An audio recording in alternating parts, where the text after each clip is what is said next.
Yes okay. सो बेटा dimensions, तो dimensions क्या होते हैं? तो हम लोगों ने बेटा फंडामेंटल क्वांटिटीज पढ़ी हुई है। ओके सारी fundamental quantities, total 7 fundamental quantities होती है, 2 सप्लीमेंट्री क्वांटिटीज होती है। बाकी जितनी भी क्वांटिटीज है that are known as derived quantity, right. अब ये सारी डिराइव्ड क्वांटिटी है, उसको मैं फंडामेंटल क्वांटिटी के पावर्स के टर्म्स में लिख सकता हूँ, हाँ या ना? Yes sir. जैसे मैं स्पीड को लिख सकता हूँ length divided by time, area को लिख सकता हूँ length multiply by length, right. So सारी फंडामेंटल क्वांटिटीज के यूज से मैं बाकी सारी फिजिकल क्वांटिटीज को रिप्रेजेंट कर सकता हूँ। समझ में आ गया? यस तो डायमेंशंस में हमें करना यही है कि सारी फिजिकल क्वांटिटीज को फंडामेंटल क्वांटिटीज में ट्रांसफर करना है, कन्वर्ट करना है। ओके सो किस तरह से करते हैं और उसमें डायमेंशंस किसे कहते हैं, डायमेंशन फॉर्मूला किसे कहते हैं, डायमेंशन इक्वेशन किसे कहते हैं, उसको देखना जरूरी है। ओके तो सबसे पहले जो फंडामेंटल है उसको रिप्रेजेंट करने का तरीका है like let's say mass, length, time. Okay in सबको अगर मैं डायमेंशंस में रिप्रेजेंट करूं तो कैसे लिखना है? तो उसको हम स्क्वायर ब्रैकेट से यूज करते हैं। स्क्वायर ब्रैकेट का यूज करते हैं कोई भी फंडामेंटल फिजिकल क्वांटिटी को रिप्रेजेंट करने के लिए। मास को हम लोग लिखेंगे m, लेंथ को लिखेंगे कैपिटल L, टाइम को लिखेंगे कैपिटल T। उसके बाद अगर करंट आ जाए तो करंट को क्या लिखेंगे? ए और आई कोई भी चलेगा। ओके ए और आई चलता है, जनरली ये यूज होता है। उसके बाद टेम्परेचर, तो टेम्परेचर में वापस टी आ रहा है, टी यूज नहीं करेंगे, उसके लिए केल्विन यूज कर सकते हैं या फिर कभी कभी थीटा भी यूज होता है। ओके ये यूज होता है। उसके अलावा तुम्हारा ल्यूमिनस इंटेंसिटी और amount of substance. Luminous intensity के लिए यस उसमें हम CD यूज कर सकते हैं, राइट। और लास्ट में जो है that is mole amount of substance, उसके लिए क्या यूज करते हैं? MOL या फिर MOL भी यूज कर सकते हैं। सर ये ल्यूमिनस इंटेंसिटी काम आएगा, मतलब कोई भी हाँ बेटा फॉर्मूला क्यों नहीं आएगा? यस नहीं ये जनरली यूज नहीं आएगा, बट याद रखना है तो रख सकते हो। C यूज करेंगे, D यूज नहीं करेंगे। Okay only C। कैंडेला के लिए CD होता है, ल्यूमिनस इंटेंसिटी के लिए ओनली C यूज करेंगे। लिख लिया जल्दी से? तो दिस इज बेसिक। इस तरह से हम लोग इसको रिप्रेजेंट करते हैं। अगर मान लो अब देखो, अब मेरे को इसका यूज करके कोई भी फिजिकल क्वांटिटी जो कि डिराइव्ड क्वांटिटी है उसको रिप्रेजेंट करना है। अच्छा मुझे ये चीजों को, इन सभी क्वांटिटीज को मैंने फंडामेंटल क्यों माना है? इन क्वांटिटी बेसिक है किसी से, they are independent. Okay they are independent from each other, सबसे एक दूसरे से इंडिपेंडेंट है, इसलिए मैं इसको फंडामेंटल मान के चलता हूँ। अगर मैं कल उठ के बोल दूं कि लेंथ की जगह पे स्पीड में ले लेते हैं, इसको फोर्स ले लेते हैं, और टाइम की जगह पे कोई दूसरी फ्रीक्वेंसी मान लो ले लेते हैं, तो उसको मैं फंडामेंटल मान के नहीं चल सकता because they are not independent. तो ऐसी ही क्वांटिटी को फंडामेंटल मान सकते हैं जो एक दूसरे से इंडिपेंडेंट हो। समझ में आ गया? Yes sir.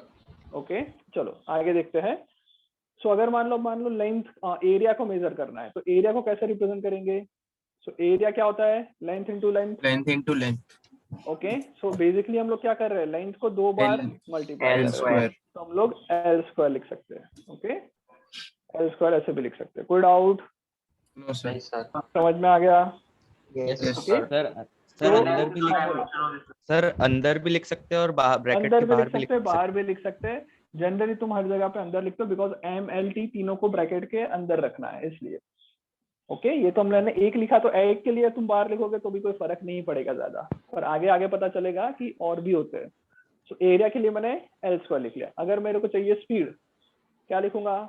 मीटर पर स्पीड होता है second, length distance upon time, तो length by time LT minus right.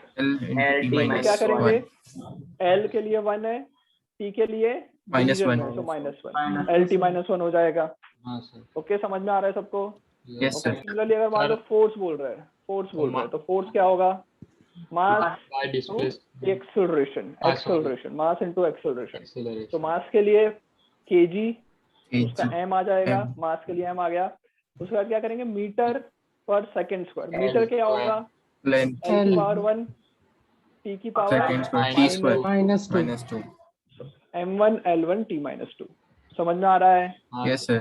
अरे बेटा जिसको नहीं आ रहा है, हाँ जहाँ पे M और T ना हो वहां पे हम लोग छोड़ देंगे लिखना तो भी चलेगा, और अगर ऐसा भी लिखना है जैसे कि मान लो 0 भी लगा सकते हैं। एरिया के अंदर मैं ऐसा लिख सकता हूँ M0 L0 sorry M0 T0 L2 T0 ऐसा भी लिख सकता हूँ। ओके, और नहीं लिखे तो भी चलेगा। कोई doubt? No sir. Yes sir. Okay, ये रिप्रेजेंटेशन का एक तरीका है डायमेंशंस में, और कुछ नहीं है। ओके बेटा, जिसको नहीं समझ में आ रहा है उसको ज्यादा बोलना है, जिसको आ रहा है वो तो बोल ही रहा है बेकार में। ओके, उनका बोलने का कोई फायदा नहीं होता है, पर जिसको नहीं आ रहा है वो बोलेगा तो। हाँ बोलो बेटा। ये फोर्स वाला एक बार फिर से समझाओ ना। श्योर, वेरी गुड बेटा। देखो फोर्स क्या होता है, F is equals to ma। ये हम लोगों ने याद किया था, पढ़ा हुआ है, राइट। सो हमेशा याद रखना बेटा, डायमेंशन निकालने के दो तरीके हैं। या तो तुम्हें उनका कोई फॉर्मूला याद हो, ओके, तब निकाल सकता हूँ, या फिर उसका तुम्हें यूनिट याद हो। तो अगर मान लो किसी को F इक्वल्स टू ma याद है, तो इससे वो क्या कर सकता है, मास को मैं क्या लिख सकता हूँ, सॉरी एक्सेलरेशन को क्या लिख सकता हूँ, तो यहाँ आएगा मास, एक्सेलरेशन को मैं लिख सकता हूँ क्या, डिस्टेंस या फिर वेलोसिटी अपॉन टाइम लिख सकता हूँ पहले तो। कोई डाउट? Yes sir. इसके बाद क्या कर सकता हूँ मैं, वेलोसिटी को क्या लिख सकता हूँ, displacement upon time divided by, और एक बार टाइम तो है ही है, नीचे जाके टाइम का स्क्वायर होने वाला है। तो मास इनटू डिस्प्लेसमेंट की जगह पे हम लोग इस चीज को, फंडामेंटल क्वांटिटी कौन सी रिप्रेजेंट कर रही है, डिस्प्लेसमेंट एक तरह का डिस्टेंस है, लेंथ है एक तरह का, तो मैं लेंथ लिख लेता हूँ, length upon time time square. और टाइम, नीचे टाइम का स्क्वायर हो जाएगा। ओके, अब मैं इसको फोर्स के फोर्स के डायमेंशंस को देखूंगा। तो क्या आएगा, मास के लिए मैं एक m यूज कर रहा हूँ, कितनी बार मास हो रहा है, एक ही बार यूज हो रहा है, एक लिखूंगा। लेंथ कितनी बार एक हो रही है, एक ही बार यूज हो रही है। ई हो रहा है यूज 2 बार, बट डिवीजन में है, सो -2, सो MLT -2। समझ में आया? सर इन सबको लर्न करके रखना है। Yes sir. यस, ये सारे लर्न करके रखना है। ओके, ये समझ में आ गए?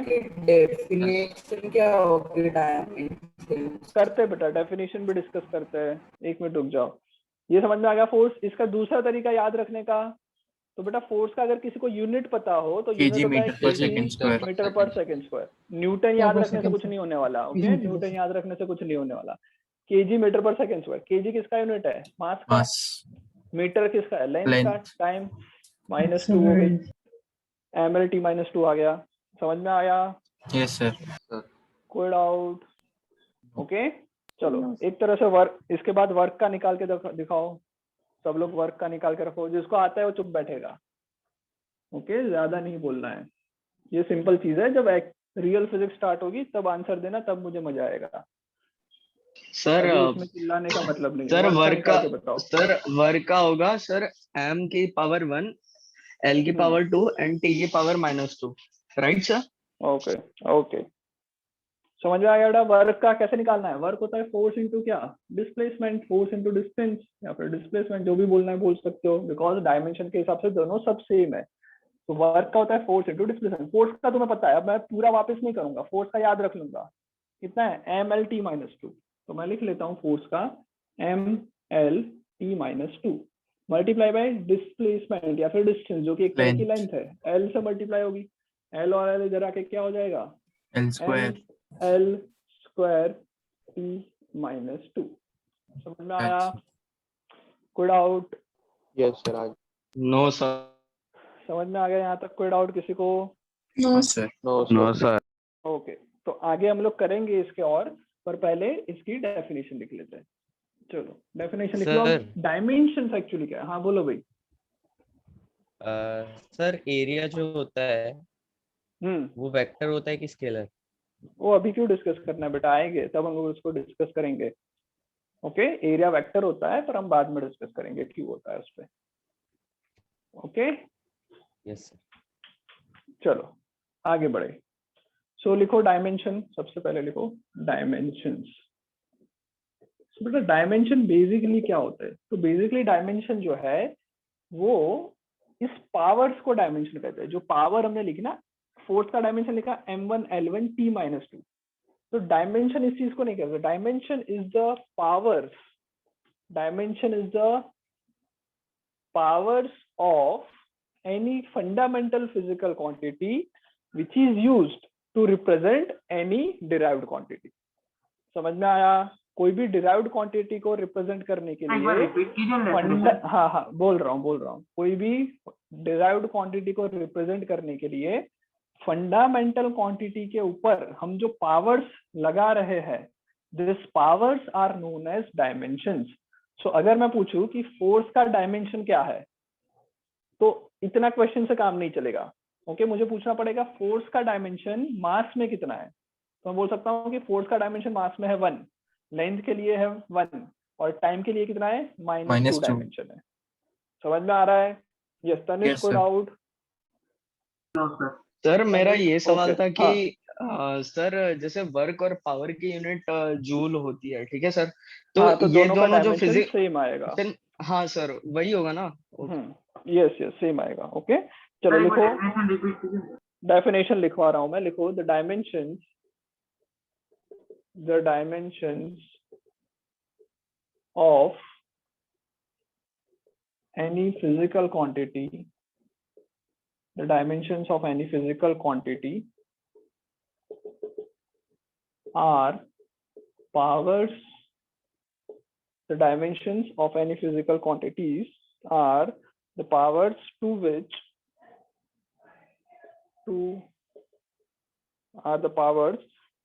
the base quantity या फिर the fundamental quantity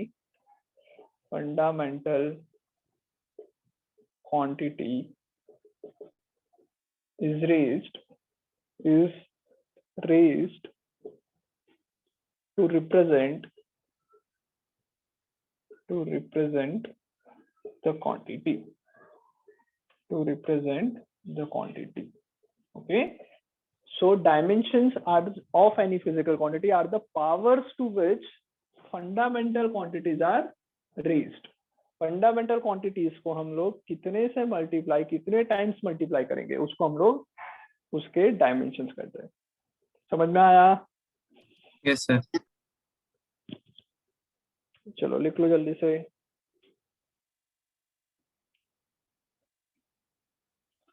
लिख लिया इतना? ओके, आज बेटा हम लोग ये चैप्टर वैसे कंप्लीट ही करने वाले। ओके, तो देख लो जल्दी से। लिख लिया यहाँ तक? कोई डाउट? नीचे लिख लो नोट करके, सप्लीमेंट्री क्वांटिटीज, नोट करके लिख लो, सप्लीमेंट्री क्वांटिटीज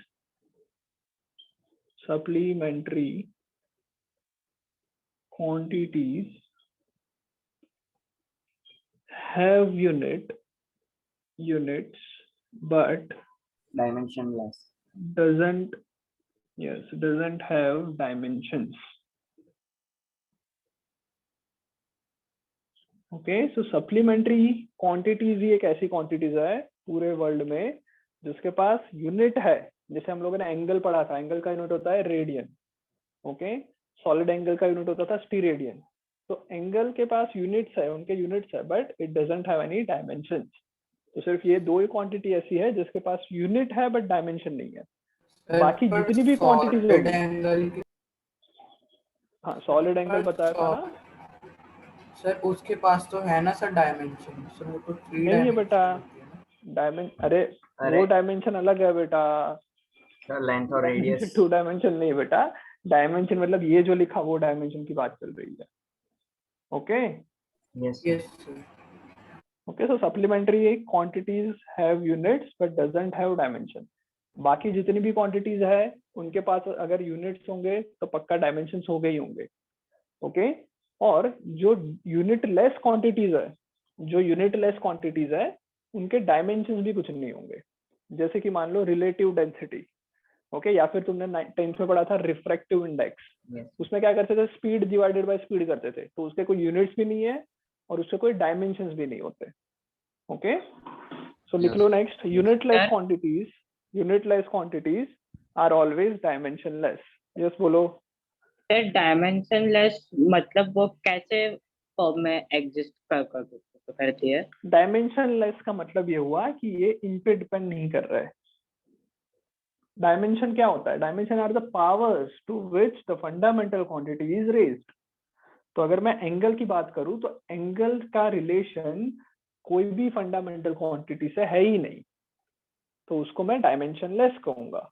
सर L/R नहीं लिख सकते क्या उसको? बताया था बेटा, अगर याद है तुमको, अगर मैंने याद है तो जब एंगल था तभी मैंने बताया था, किसी ने पूछा था कि सर ये तो लेंथ और आर्क पे डिपेंड कर रही है, तो फिर इसको क्यों हम लोग डायमेंशनलेस या फिर सप्लीमेंट्री एंगल सप्लीमेंट्री क्वांटिटी कहते थे। तो याद है मैंने बोला बताया था वो था वैसे तुमको यस सर, डिपेंड मीटर नहीं कर मीटर रही बस कि तुम कितना भी ले लो, ये कितना भी ले लो, ये कितनी भी आर्क ले लो, भले ही आर्क कितनी भी चेंज हो जाए उसके हिसाब से लेंथ भी चेंज होगी, और अल्टीमेटली दोनों में से किसी पे भी डिपेंड नहीं करेगी वो। ओके, वो डिपेंड किस पे करेगी, एंगल बिटवीन टू लाइंस पे डिपेंड करेगी। तो उसको कुछ हम लोग ऐसा नहीं बोल सकते कि इसकी लेंथ पे डिपेंड करेगी। हाँ। आया समझ में? Yes sir. सर 3D बोलो। सॉलिड एंगल में तो होगा ना इसका मतलब सप्लीमेंट्री में। सॉलिड एंगल पे भी सेम हो रहा है ना, सॉलिड एंगल का फॉर्मूला देखो ध्यान से, ऊपर का area divided by R square. हाँ तो sir metre square divide by metre, तो 1 मीटर का हो गया तो ए भाई सारे मीटर कट हो जाएंगे ना, मीटर स्क्वायर अपॉन रेडियस का स्क्वायर था, फॉर्मूला देखो। हाँ यस सर। ओके, तो दोनों कट हो गए। और दूसरी चीज वो एरिया पे डिपेंड नहीं कर रही है। ओके, जैसे प्लेन एंगल जो है वो लेंथ पे डिपेंड नहीं करता, वैसे ही सॉलिड एंगल एरिया पे डिपेंड नहीं करने वाला। Yes sir. चलो डन डन डन हो गया यहाँ तक। Yes yes Okay? सर। चलो अब बेटा एक काम करना, होमवर्क में दे दूं तुमको या अभी लिखवाऊं? यस मुझे ये चाहिए कि तुम्हें 9th और 10th के अंदर जितनी भी फिजिक्स में जितनी भी क्वांटिटीज पढ़ी उन सबका डायमेंशन लिखना है। तो क्या कर लेंगे। अच्छा होमवर्क ही करना।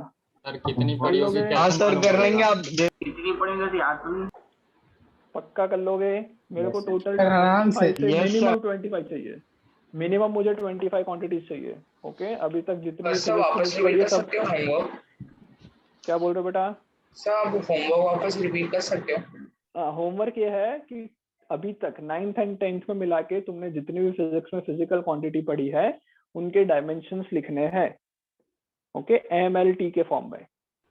और मुझे मिनिमम Okay, sir. 25 क्वांटिटीज चाहिए, मिनिमम 25 क्वांटिटीज चाहिए। ओके, कर लोगे इतना होमवर्क? Yes sir. सर चलो 25 आगे लिखे फिर। हुई नहीं तो हाँ, और जो इंडिपेंडेंट है तो इंडिपेंडेंट है मतलब कौन सी? मतलब जो सर वो तो बेसिक हो गई ना। बेसिक वो तो फंडामेंटल ही हो गई ना, उसको 7 में नहीं गिनना।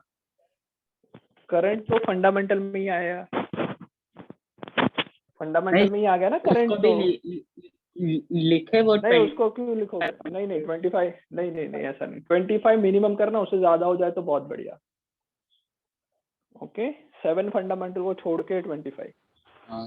ओके, ट्राई करना हो जाए, शायद ही हो किसी की 25। वह है अगर हमें रेजिस्टेंस का करना हो R = V/I तो वो कैसे करेंगे? Very good, yes very good. चलो इसका मैं एग्जांपल दे देता हूँ। R का हमें निकालना है, R का फॉर्मूला तुम्हें पता है, V/I होता है, ये हमें पता है, राइट? R का ये होता है, ये हमें पता है। तो इसमें I का तो कुछ कोई फायदा ही नहीं है, because I is a fundamental quantity. तो A से मैं रिप्रेजेंट कर सकता हूँ। बाकी क्या बचा? V बचा। तो V को फाइंड आउट करना पड़ेगा। V क्या होता है? अगर याद करोगे तो एक फॉर्मूला था, V = work done upon charge.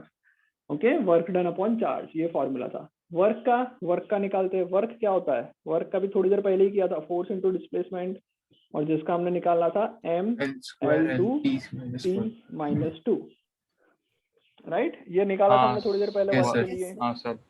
अब बाकी है बचा चार्ज। चार्ज का निकालना बाकी बचा। चार्ज का चार्ज का निकालने के लिए मैं काम करता हूँ, यस, I = Q/T पता है हमको, तो Q = हो जाएगा IT, और I का होता है एम्पियर के लिए A और टाइम के लिए T।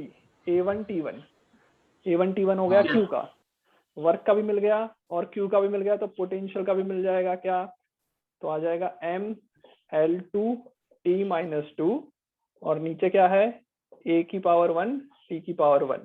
इसको ऊपर ले जाओ, ML2 और 0 ही होगा, मतलब और कुछ होगा नहीं। L को भी 2 ही रहेगा, T⁻³ हो जाएगी, और A⁻1 -1। हाँ -1 कर दिया। तो ये V मिल गया। हमें चाहिए था R, तो R का कैसे निकलेगा? V/I। तो ML2 T-3 A-1 this whole divided by I क्या है? I की वैल्यू होती है A चला गया ऊपर, इसमें एक और हो जाएगा, तो A-2 रेजिस्टेंस का आ गया, ये रेजिस्टेंस का आ गया। सर अगर रो L/A से निकालेंगे तो? हाँ, तो रेजिस्टिविटी थोड़ी पता है तेरे को ऑलरेडी। पागल लड़के। सर रेजिस्टिविटी तो छोड़ दे, कांस्टेंट है। कांस्टेंट है तो। अरे भाई एक लगाऊंगा, कांस्टेंट का डायमेंशन नहीं होता, ऐसा किसने कांस्टेंट बोला? का भी डायमेंशन मॉड्यूल में ऑलरेडी ग्रेविटेशनल है। कांस्टेंट के भी अरे डायमेंशन ओम होता मीटर है। होता है वो सिर्फ तो लेंथ ही मटेरियल मल्टीप्लाई का करना होता है। है ना। चलो बेटा, अब सुनो ध्यान से, सुनो। हम लोग इस फॉर्मूला से रेजिस्टेंस का नहीं निकाल सकते, बिकॉज यहाँ पे रेजिस्टिविटी का भी नहीं पता तुम्हें। तो मैंने रेजिस्टेंस का इस फॉर्मूला से निकाल लिया, अब मैं रेजिस्टिविटी का इस फॉर्मूला से निकालूंगा, रेजिस्टेंस का नहीं निकालूंगा डायमेंशन में। ओके, अब मैं किसका निकालूंगा इस फॉर्मूला से? रो का निकालूंगा। Rho is equals to R A upon L, हाँ सर। Ohm into metre. अगर फॉर्मूला पता है तो डायरेक्ट हो हाँ हाँ जाएगा। फॉर्मूला पता है ओम इंटू मीटर। ओम के लिए वो है, ओम के लिए m L2T-3A-2, ये ओम का हो गया, इंटू मीटर होता है, मतलब लेंथ में एक और बढ़ जाएगा। ये रेजिस्टिविटी का आ गया, simple. Yes sir. Sir frequency का डाउट? क्या होगा? 1 अपॉन टाइम होता है ना, वो तो सबसे सिंपल है बेटा। तो टाइम का सेकंड, t की पावर -1, खत्म बात। ओके, तो ऐसी जितनी भी क्वांटिटी है सोच के निकालो, मेरे से मत पूछ लो वरना क्या फायदा। Yes sir. ओके, जो भी पड़ा हुआ है निकालो। और याद रखना बेटा, सिर्फ फिजिकल क्वांटिटी के डायमेंशन है ऐसा नहीं है, कांस्टेंट के भी डायमेंशन होते हैं। जैसे ग्रेविटेशनल कांस्टेंट, जिसका भी यूनिट होगा उसका डायमेंशन होगा। ओके, तो अपने हिसाब से निकाल लेना। कितने निकालने हैं? Minimum 25, minimum requirement is 25। Sir okay, पाई सर का पर ये बोलो। सर जैसे इतना- F hmm sir F is equal to K M A होता है ना, तो K1 हो जाता है। हम्म तो सर अगर हम लोग K का निकालना चाहे तो K का भी निकाल सकते हैं। कुछ नहीं निकलेगा ना के का, निकाल लेना खुद से अगर निकालना सर। चाहे तो ऐसे पाई का भी नहीं निकलेगा? पाई किसका? पाई पाई का नहीं निकलेगा। Okay, pi is a dimensional, लिख लो, चलो नोट करके लिख लो, constant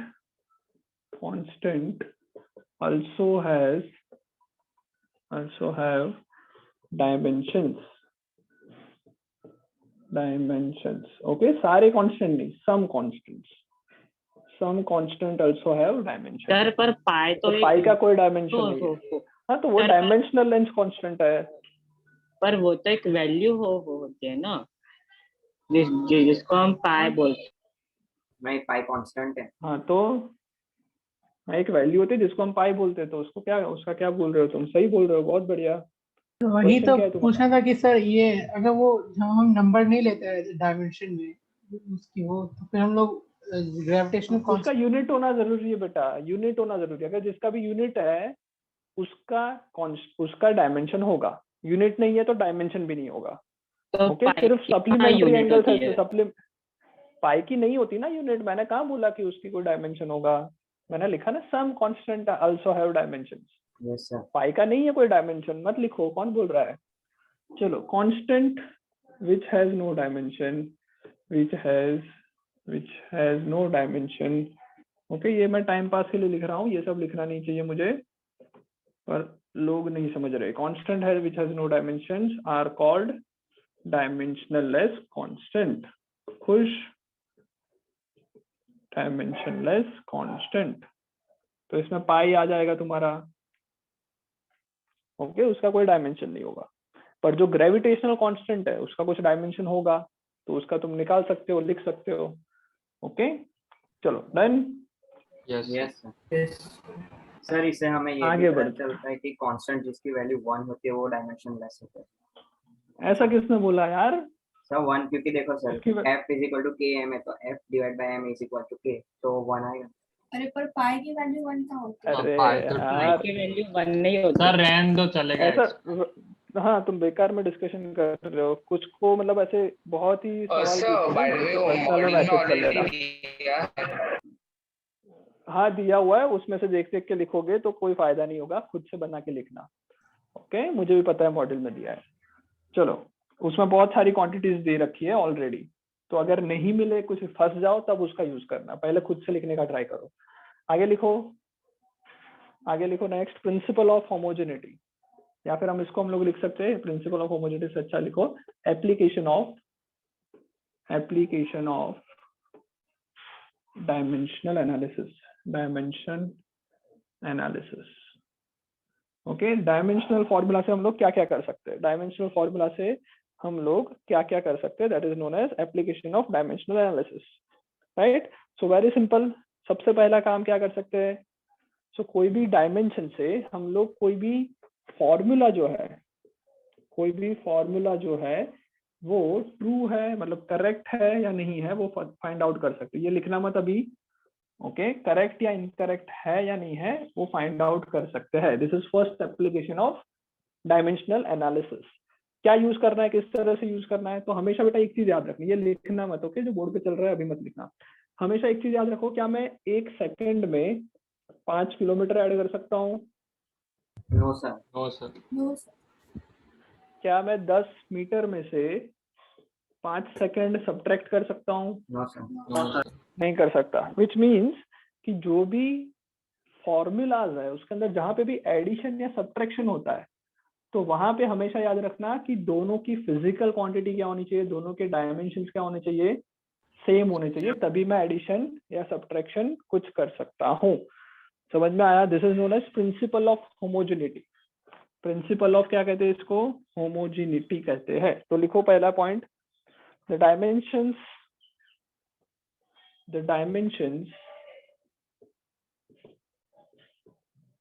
of each term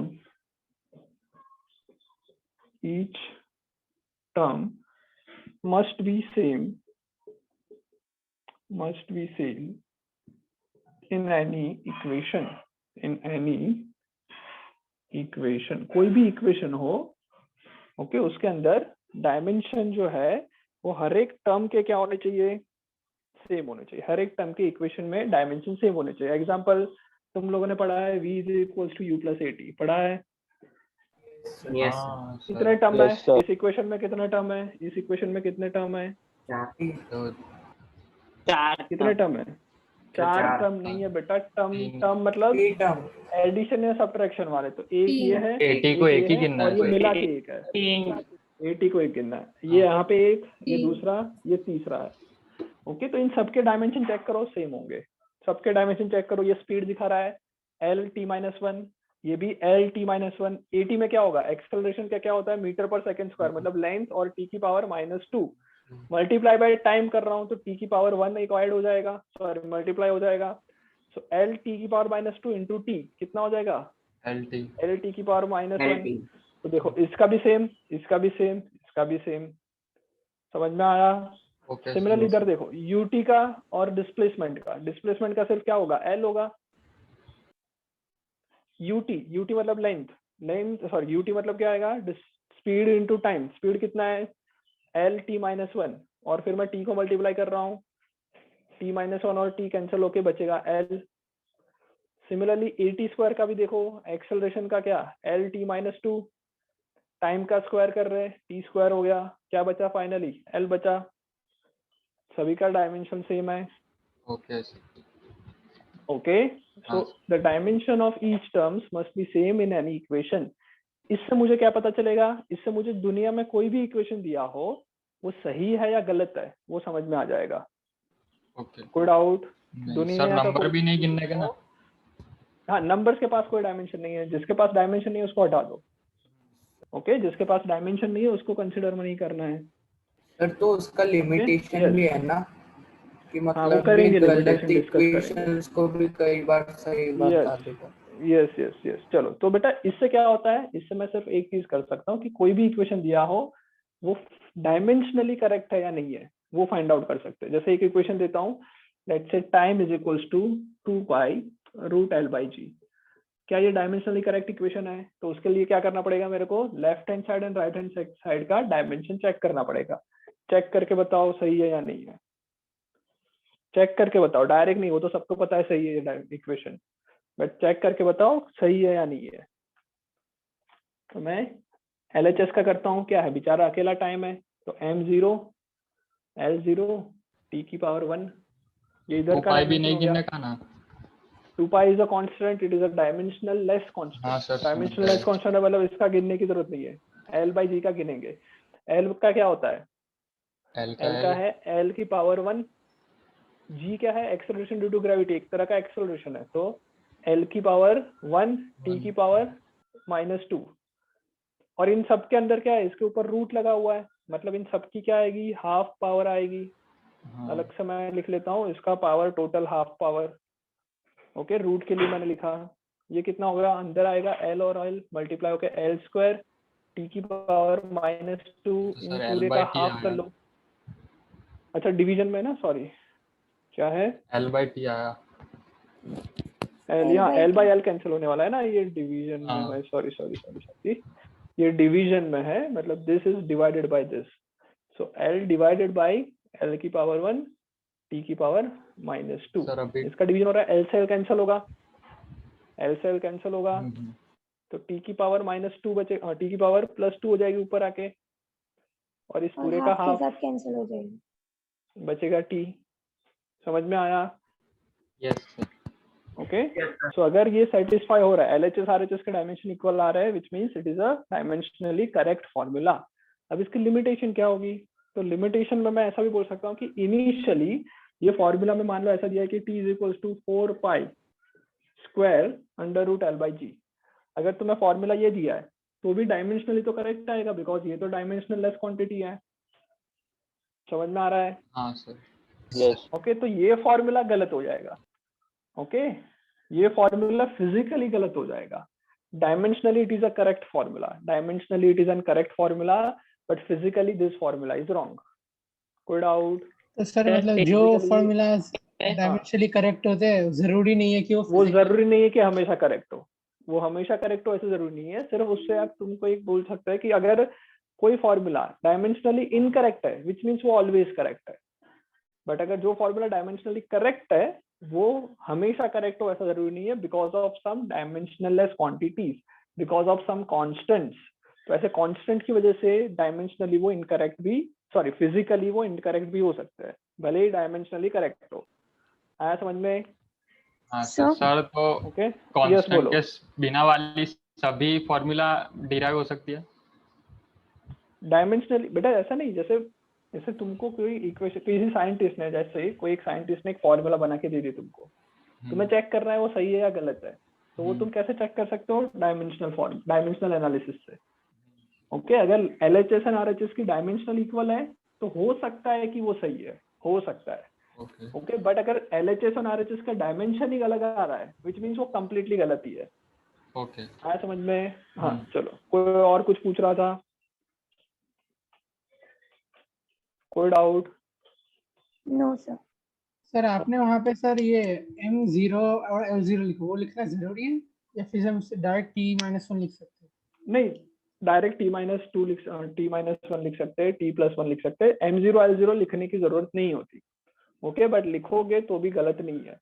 okay, generally क्या होता है, MLT को हम बहुत इंपॉर्टेंस देते हैं इन योर मैकेनिक्स। कोई भी फील्ड के अंदर MLT को बहुत फंडामेंटल में भी ज्यादातर उनका यूज होता है, इसलिए M0 L0 जनरली लगा देते हैं। तो अगर यूज करना है तो भी कर सकते हो, नहीं करना है तो भी चलेगा। यस बोलो। सर और एक कोई क्वांटिटी थी ना डी करके, अभी क्या सर डी करके कोई क्वांटिटी थी ना, मतलब कुछ डायमेंशंस में MLT डी करके यूज होती है? MLT डी हाँ, नहीं सर, बेटा, तो थीटा यूज हुआ था टेम्परेचर के लिए। अच्छा हाँ डी कहाँ यूज किया हमने? सर तो डी एक कहाँ थीटा यूज वाली किया? भी दे दो फॉर्मूला। टेम्परेचर के लिए कोई फॉर्मूला देता हूँ, चलो लिखो। टेम्परेचर के लिए लिखो, फाइंड डायमेंशन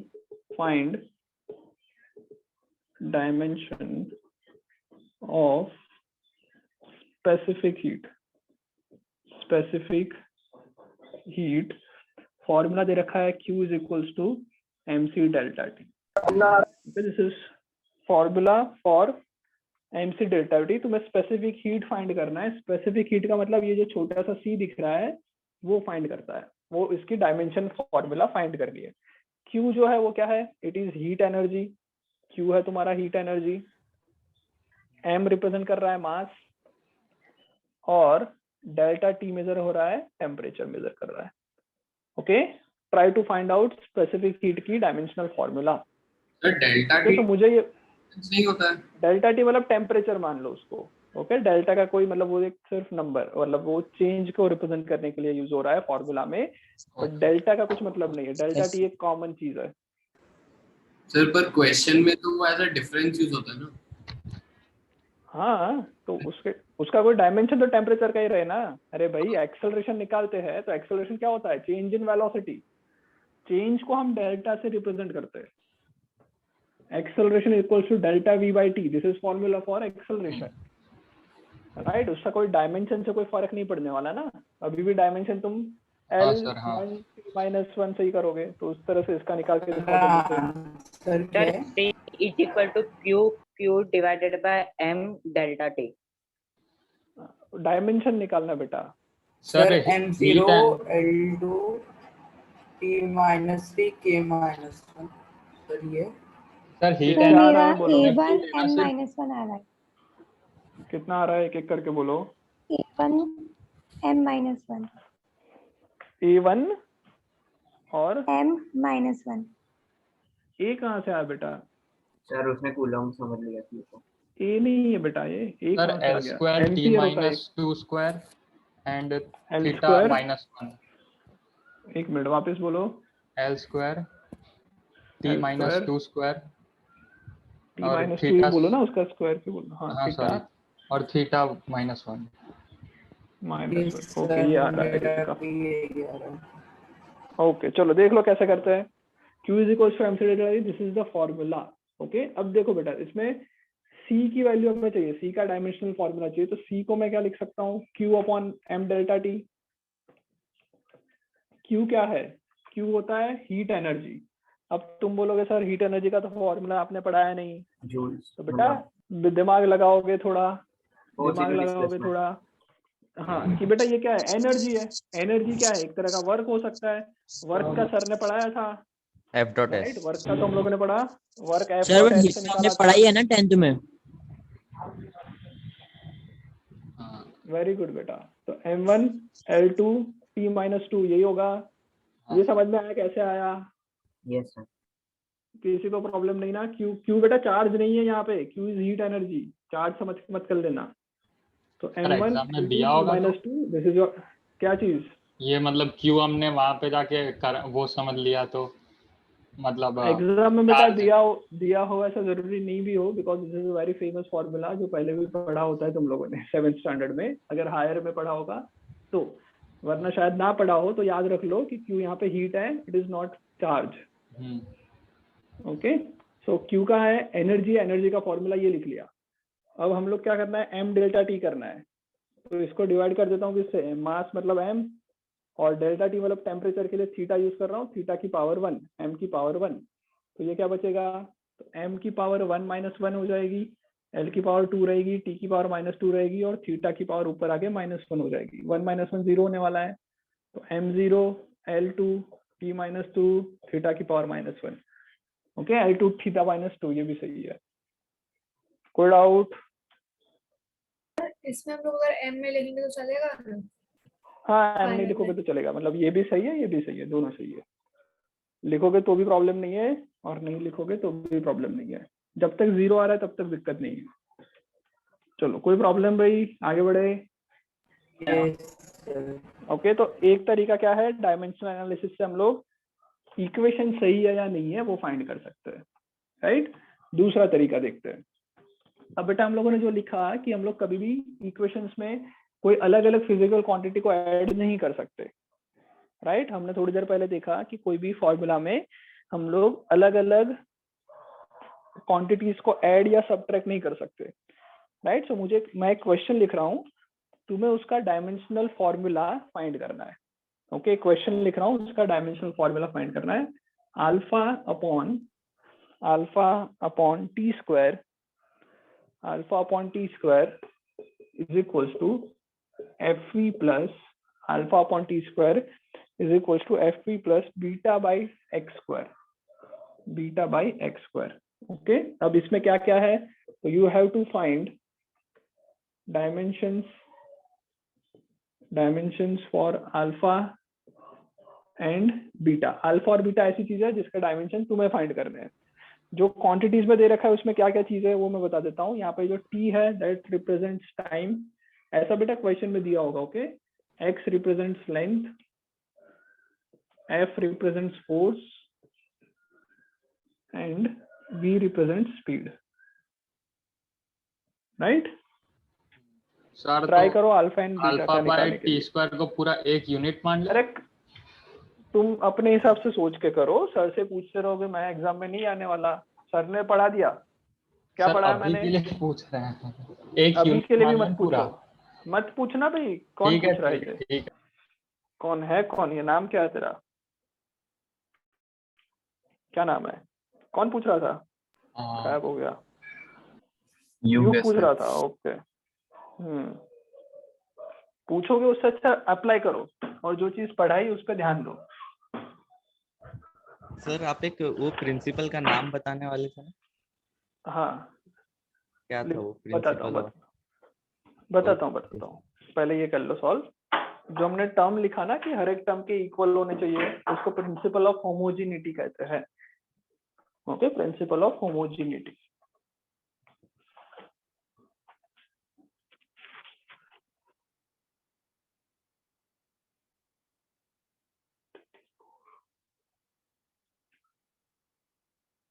कर रहे हो भाई? हो रहा है नहीं हो रहा? यस सर, सर हो रहा है 2 minute. Okay, principle of homogeneity पढ़ा है, उसी से हो जाएगा।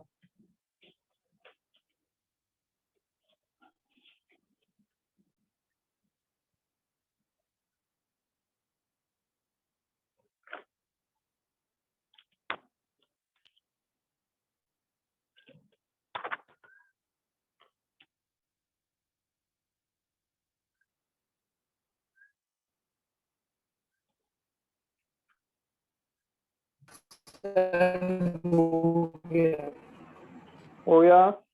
यस ओके, चलो मैं करवा देता हूँ। देखो क्या है, हम लोगों ने बेटा युग जो मैंने बोला था उस पर अगर ध्यान दिया तो तुम पूछते नहीं कि अल्फा और टी स्क्वायर को साथ में ले आए हैं कि नहीं। क्या बोला था कि ईच टर्म, कोई भी टर्म हो, उनके डायमेंशनल फॉर्मूला सेम होने चाहिए। टर्म का मतलब ऐसा नहीं कि सिर्फ अल्फा और टी स्क्वायर अलग टर्म है, ये पूरा एक कॉमन टर्म है। हाँ नहीं, मैं यही पूछ रहा, अल्फा पूरा अपॉन टी common, स्क्वायर हाँ। Is equal to F V is equal to beta by X square. Yes, बोल सकते हैं। हाँ तो वैसा ही। ओके, सो दिस इस फॉर्मूला के अंदर अल्फा बाय टी स्क्वायर एक फॉर्मूला है, एक टर्म है। इस टर्म का जो है डायमेंशन वो हर एक टर्म के साथ मिलना चाहिए।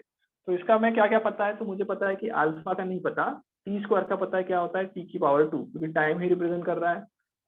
इसका होना चाहिए किसके इक्वल, इसके डायमेंशन के इक्वल होना चाहिए, एफ और स्पीड। तो एफ का मुझे पता है एम एल टी माइनस 2, ये मैंने एफ का लिखा, मल्टीप्लाई बाई स्पीड कर रहे हैं। स्पीड का मुझे पता है डिस्टेंस पर सेकेंड, मतलब एल टी माइनस 1, ये हो जाएगा टोटल का। तो ये कितना हो गया, एम की पावर 1, एल की पावर 2, टी की पावर -3, और अगर अल्फा का निकालना चाहूँ टी की पावर 2 उस तरफ चला जाएगा, तो ये टी स्क्वायर। तो अल्फा का क्या निकला, एम एल 2 टी की पावर -3 + 2 टी की पावर -1। तो ये अल्फा का निकल गया, सिंपल। अब निकालते हैं किसका, बीटा का निकालते, तो बीटा में क्या है, डिवीजन बाय एक्स स्क्वायर है। तो बीटा अपॉन एक्स स्क्वायर मतलब L2 इज इक्वल टू ये एफ इंटू वी का पूरा ये निकाल दिया, वापस निकालने की जरूरत नहीं है। एम, बेटा ये किसी में से माइक में से आवाज आ रही है, प्लीज म्यूट योरसेल्फ। तो beta will be is equal to L square को उस तरफ ले जाओ, कौन है भाई ये,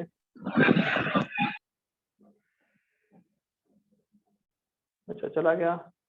ओके, सो बीटा में एल स्क्वायर को उस तरफ ले जाओ, तो एम की पावर 1, एल की पावर 2 ऑलरेडी है, और मल्टीप्लाई होकर 4 हो जाएगी -3, ये बीटा आ गया। समझ में आया?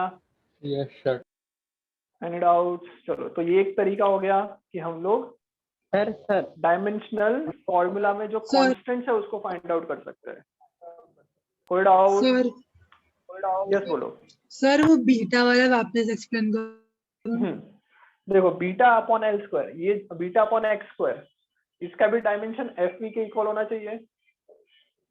ओके, एफ वी के ऊपर होना चाहिए। तो beta upon x, x is a displacement, length दे रखा है, तो beta by L square is equal to F into V. F into V, इसका दोनों का मल्टीप्लीकेशन करके ये लिखा था हमने, तो ये मैंने डायरेक्ट लिख लिया, M L square T -3।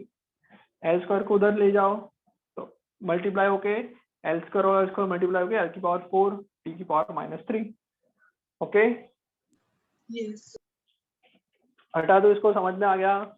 Yes sir. Sir ये Okay, सॉल्यूशन ये सॉल्यूशन में बाद में लिखना चाहिए कि बाय प्रिंसिपल ऑफ होमोजेनिटी के चलेगा, नहीं लिखने तो?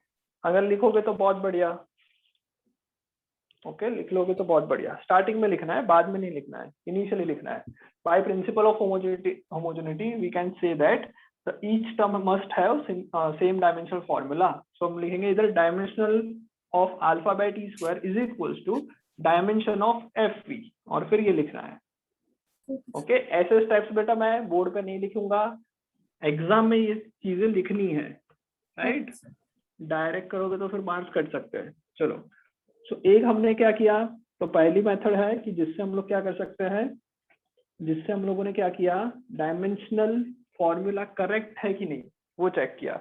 एक एप्लीकेशन ये हो गई। दूसरी एप्लीकेशन क्या हो गई कि अगर कोई डायमेंशन, कोई भी फिजिकल फॉर्मूला में अगर कहीं पे कोई ऐसी चीज है जिसका डायमेंशन हमें नहीं पता, तो we can find out by dimensional formula. Okay, ये दूसरी चीज।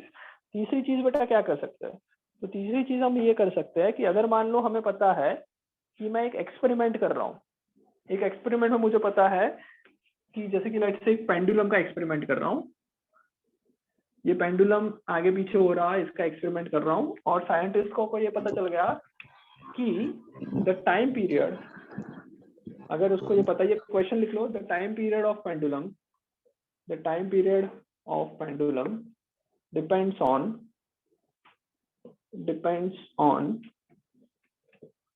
Length of rope of string, length of string and acceleration due to gravity and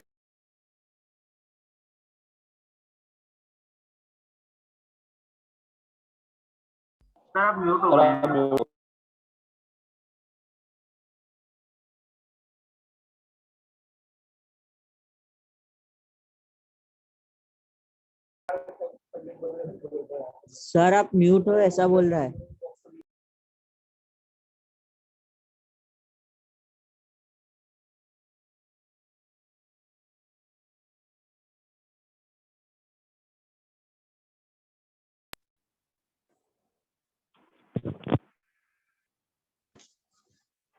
आवाज आ रही है मेरी? Yes yes sir. Sir. Okay, so मान लो कोई एक्सपेरिमेंट हम कर रहे हैं और उस एक्सपेरिमेंट से पता चला मुझे कि जो टाइम पीरियड ऑफ पेंडुलम आ रहा है वो इसकी लेंथ पे डिपेंड कर रहा है और उसके एक्सेलरेशन ड्यू टू ग्रेविटी पे डिपेंड कर रहा है, ऐसा मुझे पता चला कहीं से, पर मैं फॉर्मूला नहीं डिराइव कर रहा हूँ कि किस तरह से आ रहा है। ओके, मुझे फॉर्मूला नहीं पता, तो मैं क्या कर सकता हूँ, तो भी मैं डायमेंशनल एनालिसिस का यूज करके हम लोग फॉर्मूला डिराइव कर सकते हैं। समझ में आया? Okay, by using dimensional analysis we can find the formula. कैसे? तो मुझे पता है कि टाइम पीरियड जो है is depends on what, it depends on length and acceleration to gravity. ये दो चीज मुझे पता है। मैं सबसे पहले लिखूंगा time period is proportional to length, time period is proportional to क्या, एक्सेलरेशन ड्यू टू ग्रेविटी। ये मुझे पता है, इस पर डिपेंड कर रहा है। अब कैसे डिपेंड कर रहा है, क्या वो डायरेक्टली प्रोपोर्शनल है, क्या वो इनवर्सली प्रोपोर्शनल है, क्या वो स्क्वायर पे डिपेंड कर रहा है, ऐसा कुछ भी नहीं पता। तो वो फाइंड आउट करने के लिए मैं डायमेंशनल एनालिसिस यूज कर सकता हूँ। तो मैं अज्यूम करता हूँ, let's assume that time period depends on L की पावर ए और एक्सेलरेशन की पावर बी। लिख सकता हूँ ऐसे? समझ में आया? ओके, तो मैंने ये लिख लिया पहले, तो मैं लिख सकता हूँ दोनों को कंबाइन करके, time period is proportional to L की पावर ए, एक्सेलरेशन ए की जगह पे मैं जी लिख लेता हूँ, कंफ्यूजन ना हो, जी की पावर बी। कोई डाउट? अब मैं क्या कर सकता हूँ, दोनों तरफ डायमेंशन का यूज करता हूँ। तो भाई इसका डायमेंशन क्या है, m0 l0 t की पावर 1। ओके, और डायमेंशन तो इक्वल होना चाहिए, तो हो जाएगा m0, लेंथ का मैं लिख रहा हूँ m0 l1 t की पावर 0 की power a multiply by acceleration का m0 l1 t की पावर -2 पावर b। जी का समझ में आया ना, मीटर पर सेकेंड स्क्वायर, लेंथ पर टाइम का -2। तो ये क्या आया, तो मैं ये बोल सकता हूँ कि m की पावर 0, l की पावर a को अंदर ले जाओ, a t की पावर 0, इधर क्या आएगा m की पावर b, b इंटू 0 का आएगा 0, l की पावर b, या फिर ऐसा भी कर सकते हैं, या फिर चलो ऐसा मत करो, उससे थोड़ा कंफ्यूजन होगा, बेटर ये है mm को एक साथ ले लो, mm को एक साथ ले लो, तो m की पावर कितनी आएगी, 0 प्लस 0 आएगा, इधर भी 0 इधर भी 0, l की पावर कितनी आएगी, तो l की पावर मैं क्या बोल सकता हूँ, l की power 1 into a plus 1 into b, l की पावर a प्लस b आएगी। टाइम की पावर देखोगे कितनी आएगी, तो टाइम की पावर पहले में तो 0 है, तो a इंटू 0 0 हो जाएगा, प्लस इधर कितनी आएगी -2b। समझ में आ रहा है? Yes, sir. Okay, so this is dimension for every power, every mass, length and time in terms of RHS. Right hand side में ये आ रहा है, लेफ्ट हैंड साइड में क्या आ रहा है, लेफ्ट हैंड साइड में क्या आ रहा है वो देखते हैं। लेफ्ट हैंड साइड में क्या है, m0 l0 t की पावर 1। अब बेटा LHS एंड RHS क्या होना चाहिए हमेशा, इक्वल इक्वल होने चाहिए। मतलब यहाँ पे 0 है तो उधर भी 0 है m का, तो m का तो सेटिस्फाइड है सब कुछ। यहाँ l0 है पर इधर क्या है, a प्लस b है, तो इससे मैं बोल सकता हूँ कंपेयर करके कि भाई a प्लस b की वैल्यू 0 होनी चाहिए, राइट। और सिमिलरली मैं Yes, sir. t को कंपेयर करूँ तो यहाँ पे 1 है, उस तरफ क्या है -2b, तो t is equals to 1 is equals to -2b लिख सकता हूँ बाय कंपेयरिंग t। Yes. तो यहाँ से मैं लिख सकता हूँ -2 को उस तरफ ले जाओ तो b। सर आप म्यूट हो गए। सर आप म्यूट हो।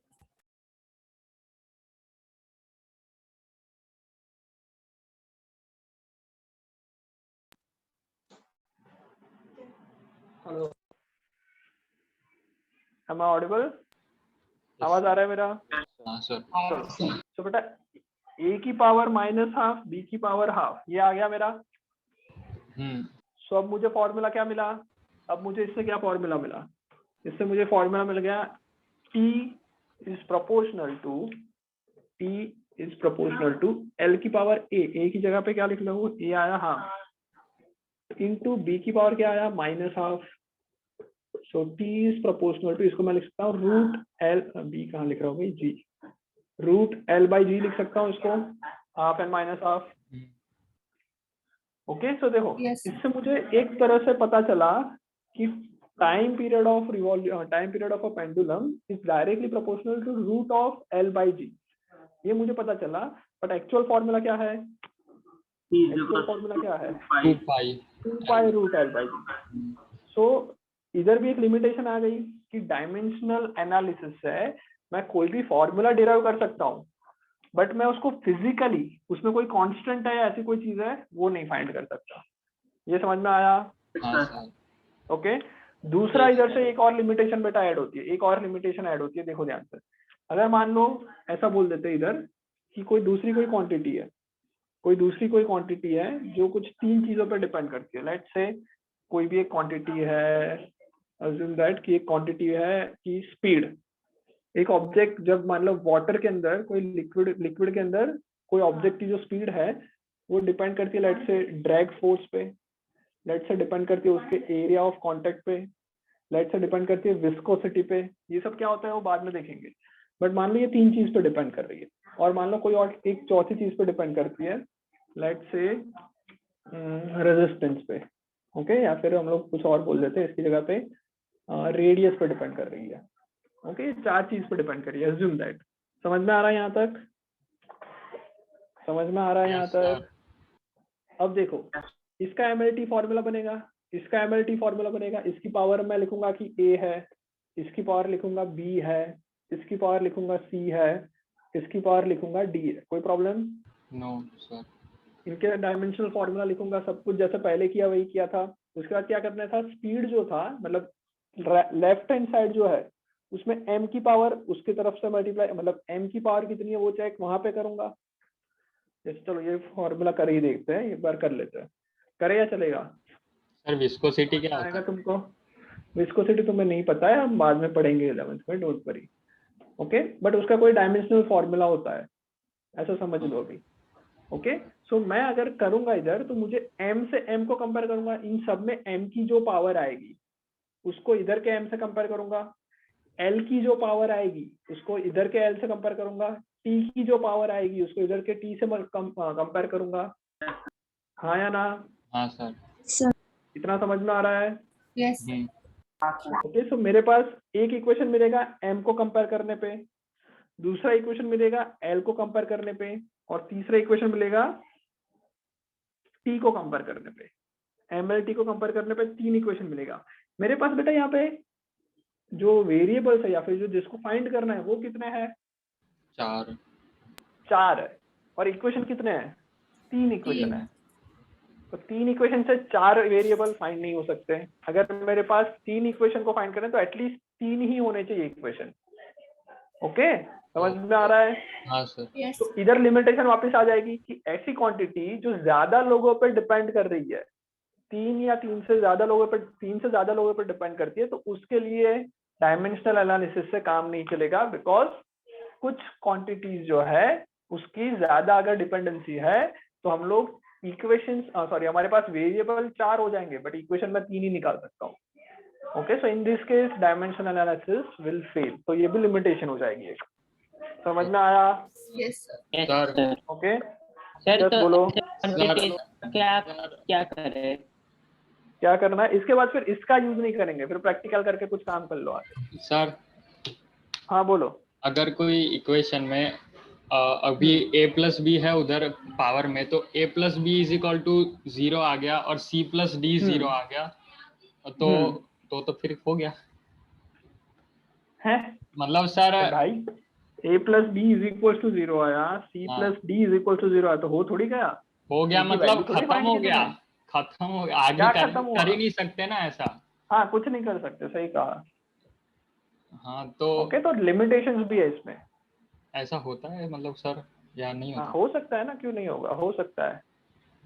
Okay, so there are limitation for dimensional analysis, ये कहना चाहता हूँ आज क्लास। ओके, सो बेटा यहाँ तक हमारा ये पूरा कंप्लीट हो रहा है। नेक्स्ट क्लास के अंदर तब तुम लोग सभी एनसीईआरटी कंप्लीट करके लानी है, एक्सरसाइज करके लानी है, हम डिस्कस करेंगे। ओके, होमवर्क में पूरा डायमेंशनल एनालिसिस का जो 25 क्वांटिटीज बताई वो एग्जांपल्स एंड एनसीईआरटी के क्वेश्चंस इतना ट्राई करके लाना, नेक्स्ट क्लास में डिस्कस करेंगे। ओके, या फिर ऐसा करेंगे कि नेक्स्ट क्लास में, हाँ ये पूरा होमवर्क है। ओके, या तो ऐसा करेंगे नेक्स्ट क्लास में। हाँ बोलो, क्या बोल रहे हो? हाँ सर, नेक्स्ट क्लास क्या होगा?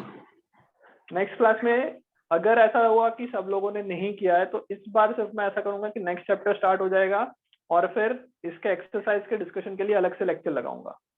ओके, वरना अगर सब लोगों ने किया है तो हम लोग डिस्कशन करेंगे, पर ये होमवर्क करना है सबको। नहीं करोगे तुम्हारा लॉस है। क्या? और सर सारे करें ना? हाँ, सभी क्वेश्चंस करने हैं, मिसलेनियस सारे क्वेश्चंस करने हैं, एग्जाम्पल सारे करने हैं। और मैं बेटा गूगल क्लासरूम बनाया हुआ है मैंने, तो क्लास कोड तुम्हारे व्हाट्सएप ग्रुप पे आएगा, उसमें ज्वाइन करके उसमें सबमिट करना है। नेक्स्ट क्लास तक जिन्होंने सबमिट नहीं किया उनके नाम ग्रुप में आएंगे। Okay sir. Sir next class Tuesday को है? Next class Tuesday, yes Tuesday को होगा। सर हम लोग सारी चीजें